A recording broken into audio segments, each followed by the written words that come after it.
నీట్గా. Hello friends, welcome to Balaji channel. మేము మా హస్బెండ్ వాళ్ళ ఫ్రెండ్ వాళ్ళ పాపది బర్త్డే ఉంటే గిఫ్ట్ కొనడానికి వెళ్ళాము. అప్పుడు మా పిల్లలు కూడా సర్ప్రైజ్ అవ్వాలి. బాలు వచ్చినప్పుడు వాళ్ళకి బాలుకేమో రిమోట్ కార్ కావాలని ఇచ్చాడు.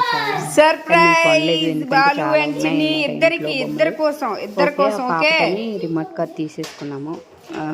ప్యాకింగ్ చేసిన తర్వాత ఇద్దరి కోసమా బాలుని అలా ఉడకబెట్టేసాము. బాలుని చిన్నని సరే ఓకే అని పాపని ముందు ప్యాకింగ్ చేసిన తర్వాత బాలు వాళ్ళ డాడీ మళ్ళీ బాలుకి ఇది సర్ప్రైజ్ గిఫ్ట్ ఇచ్చాము.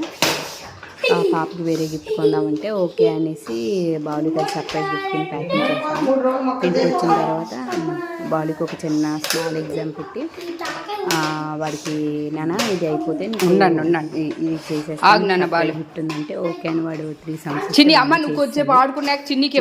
చెప్తాను ఏది ఇప్పించినా వాళ్ళ నాన్నతో ఇప్పిస్తారు. అలాగా ఆ గిఫ్ట్ ఇచ్చారనమాట. ఇచ్చినప్పుడు చిన్ని ఇంకా బాగా ఇచ్చింది, తనకి ఇవ్వలేదని ఇంకేదో అలా కాంప్రమైజ్ చేయాలండి. హ్యాపీగా ఫీల్ చేయించామన్నమాట. ఫీల్ అయ్యారు. మనకు అప్పుడు ఇలాంటి గిఫ్ట్స్ ఉండేవి కాదు కదా. మనం 90s కిడ్స్ కదా. వాళ్ళు వాళ్ళ పనుల్లో ఉండేవాళ్ళు, మనం మన ఉండేవాళ్ళం.